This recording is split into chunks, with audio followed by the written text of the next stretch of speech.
Hello everybody, my self doctor Kuldeep Kaur और मैं आपको इंडियन कॉन्ट्रैक्ट एक्ट 1872 का एक नया टॉपिक डिस्कस करने आई हूँ। टॉपिक का नाम है कैपेसिटी टू कॉन्ट्रैक्ट, संविदा करने में कौन सक्षम होगा। तो मैं आपको सबसे पहले जिक्र करना चाहती हूँ सेक्शन 10 का। सेक्शन 10 को आप याद रखेंगे कि सेक्शन 10 क्या कहता है। देखिए, कॉन्ट्रैक्ट करने में कौन कैपेबल होगा। सेक्शन 10 की अगर लाइनें पढ़े तो डायरेक्ट लिखा हुआ है कि वो व्यक्ति कॉन्ट्रैक्ट करने में कैपेबल होगा जो मेजर होगा, 18 ईयर कंप्लीट कर चुका होगा, जो कॉन्ट्रैक्ट की बातों को समझता होगा और जो किसी भी लॉ के द्वारा डिस्क्वालीफाई नहीं होगा और जिसका दिमाग स्वस्थ होगा, साउंड माइंड होगा, वो व्यक्ति कॉन्ट्रैक्ट कर सकता है। सेक्शन 10 केवल यही नहीं बताता है, सेक्शन 10 और भी चीजों को लेकर चलता है। कुछ वर्ड्स जो उसमें दिए हुए हैं, फ्री कंसेंट। तो देखिए, कंसेंट का मतलब आपको सेक्शन 13 में नजर आता है। सेक्शन 13 क्या कहता है? मीटिंग ऑफ माइंड्स, दिमागों का मिलन। और सेक्शन 14 से लेकर आपको 22 तक बताता है कि कब कंसेंट फ्री कंसेंट नहीं कही जाती है। तो कब कंसेंट फ्री कंसेंट नहीं कही जाती है, आपको एक लाइन में मैं बता देती हूँ। जब कोअर्जन के द्वारा, एंड इन्फ्लुएंस के द्वारा, मिसरिप्रेजेंटेशन के द्वारा, मिस्टेक ऑफ फैक्ट के द्वारा जो कंसेंट हासिल की जाती है वो फ्री कंसेंट की कैटेगरी में नहीं आएगी। ऑब्जेक्ट कैसा होना चाहिए? लॉफुल। कंसीडरेशन कैसा होना चाहिए? लॉफुल। तो सेक्शन 10 में ये बातें बताई गई। अब सेक्शन 11 की बात करें कि कौन व्यक्ति कॉन्ट्रैक्ट करने में कैपेबल नहीं है, वो बता रहा है। तो सेक्शन 11 क्या बताता है कि माइनर, इसका मतलब जो 18 साल से कम के लोग होते हैं वो कॉन्ट्रैक्ट करने में कैपेबल नहीं होते हैं, माइनर।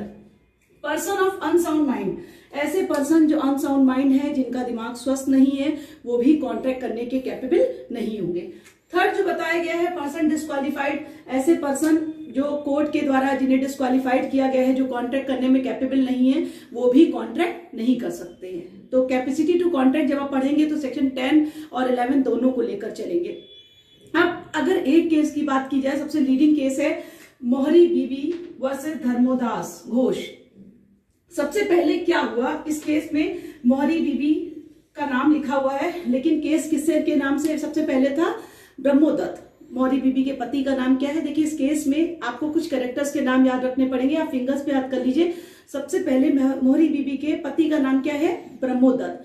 और ब्रह्मोदत्त अपना काम खुद नहीं करते हैं, बल्कि उन्होंने अपने लिए काम करने के लिए एक एजेंट को अपॉइंट किया हुआ है। उस एजेंट का नाम क्या है? केदारनाथ। तो आपको स्टोरी में दो कैरेक्टर मिल गए केस में, पहले ब्रह्मोदत्त, दूसरे केदारनाथ। और जो मोहरी बीबी है वो ब्रह्मोदत्त की वाइफ है। हुआ क्या कि धर्मोदास घोष एक माइनर हैं और वो ब्रह्मोदत्त के पास आते हैं और बोलते हैं कि मुझे अपनी जमीन मॉर्गेज रखनी है और इतनी मनी की डिमांड करते हैं। देखिए, मनी का मैं डिस्कशन नहीं करी क्योंकि मनी इतना वो नहीं माने रखती है जितना कि आपको इसके फैक्ट और जजमेंट माने रखते हैं। तो उन्होंने कहा कि हाँ, मुझे एक इतनी सर्टेन मनी चाहिए और मैं जमीन मॉर्गेज रखूंगा। अब ब्रह्मोदत्त को जब ये मॉर्गेज डीड हो रही थी, बंधक विलेख लिखा जाने वाला था, तो उन्हें उनके एजेंट केदारनाथ ने एक इंफॉर्मेशन दी कि क्या है, धर्मोदास घोष एक माइनर हैं और वो कॉन्ट्रैक्ट कर नहीं सकते हैं। ये बात ब्रह्मोदत्त को पता चल गई कि धर्मोदास घोष क्या है? माइनर हैं और वो कॉन्ट्रैक्ट करने के कैपेबल नहीं है। फिर भी उन्होंने इस बात को क्या किया? इग्नोर कर दिया और धर्मोदास घोष को ब्रह्मोदत्त ने क्या किया? मॉर्गेज जमीन पर रखकर दे दी, मनी एक अमाउंट पे कर दिया। अब जब जैसे ही धर्मोदास घोष की मदर को पता चला कि वो माइनर है और उसके बावजूद ये डीड हुई है, वो कोर्ट गई और कोर्ट ने इस डीड को क्या कर दिया कि माइनर के द्वारा किया गया कॉन्ट्रैक्ट शुरू से ही क्या होता है? वाइड होता है, एब इनिशियो होता है, इन द बिगनिंग शुरू से ही वो शून्य माना जाएगा। उसके बाद अब जब ये केस अपील में गया, जब ये केस हार गए तो ये केस अपील में गया और अपील में जब तक ये जाते ब्रह्मोदत्त, तब तक इनकी डेथ हो चुकी थी। जब इनकी डेथ हो गई तो इनका प्लेस कौन लिया? मोहरी बीबी ने, क्योंकि पति की मृत्यु हो जाती है तो पत्नी उसका लीगल रिप्रेजेंटेटिव बनकर उस केस को आगे बढ़ा सकती है। अगर हस्बैंड मैरिड है, अगर कोई व्यक्ति मैरिड नहीं होता है तो उसके घर का कोई भी लीगल व्यक्ति, कोई भी गार्जियन, कोई भी भाई बहन या कोई भी व्यक्ति जो उसको रिप्रेजेंट कर रहा है, उस केस को आगे बढ़ा सकता है। ब्रह्मोदत्त की वाइफ थी मोहरी बीबी, उन्होंने कोर्ट में केस दाखिल किया, अपील में केस गया और इन्होंने बहुत अच्छी बातें रखी। पहले इन्होंने कोर्ट की मर्सी लेने की बात सोची और कहा कि ये एक विडो लेडी है और कोर्ट अगर इनको जो इन्होंने रियल अमाउंट पे किया है विदाउट बिना इंटरेस्ट के इनको वापस कर दे तो इनको काफी हेल्प हो जाएगी। कोर्ट ने इनकी बातों को नहीं सुना, इन्होंने कॉन्ट्रैक्ट एक्ट का सहारा लिया, स्पेसिफिक रिलीफ एक्ट का सहारा लिया और वहां के सेक्शंस का जिक्र किया कि वहां पर कोर्ट एक डिस्कशनरी पावर रखता है, अपना विवेकाधिकार रखता है। अगर वो चाहे तो क्या कर सकता है, मनी को वापस दिलवा सकता है। माइनर का जो पैसा लिया है वो वापस करवाने का राइट कोर्ट के पास है।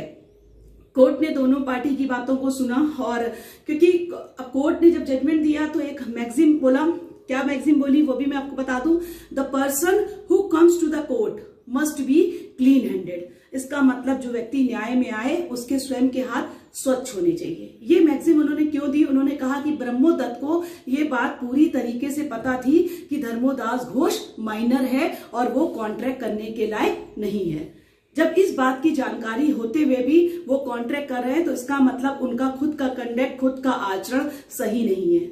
और कॉन्ट्रैक्ट एक्ट 1872 में शुरू से ही कहा गया है कि माइनर के द्वारा किया गया कॉन्ट्रैक्ट वाइड माना जाएगा। जब अपने कंडक्ट को इंसान सही नहीं रखता है और कॉन्ट्रैक्ट इस तरीके का माइनर के साथ करता है तो कोर्ट ने पहली बात में इस केस से पहले हमेशा एक डिस्प्यूट रहता था कि माइनर के द्वारा किया गया कॉन्ट्रैक्ट वाइड है या वाइडेबल। तो इस केस के द्वारा कोर्ट ने बिल्कुल क्लियर कर दिया कि माइनर के द्वारा किया गया कॉन्ट्रैक्ट शुरू से ही वाइड होता है, एबो इनिशियो होता है, और सारे डिस्प्यूट को भी खत्म कर दिया। तो आपने देखा कि कैपेसिटी टू कॉन्ट्रैक्ट में कितनी इंपॉर्टेंट बातें हुई कि सेक्शन 10 आपको पढ़ना रहेगा, सेक्शन 11 पढ़ना रहेगा, और आपको इस लीडिंग केस को हमेशा ध्यान रखना है, मौरी बीबी वर्सेस धर्मोदास घोष। अब जब आपने देखा कि कौन कॉन्ट्रैक्ट कर सकता है, कौन कॉन्ट्रैक्ट नहीं कर सकता, तो आप बिल्कुल याद रखेंगे कि कॉन्ट्रैक्ट कौन कर पाएगा, मेजर। कौन नहीं कर सकता है, माइनर। कैसा व्यक्ति होना चाहिए, साउंड माइंड। कैसा नहीं होना चाहिए, अनसाउंड माइंड। कौन होगा, क्वालिफाइड। कौन नहीं कर सकता है, डिस्क्वालिफाइड पर्सन। और केस तो आप याद रखेंगे। नेक्स्ट वीडियो में आपको आगे का लेक्चर कुछ और टॉपिक लेकर डिस्कस करेंगे। अगर आप किसी और टॉपिक को पढ़ना चाहते हैं तो प्लीज आप कमेंट बॉक्स में जाकर आप अपने कमेंट्स लिख सकते हैं। और thank you, like share subscribe my channel.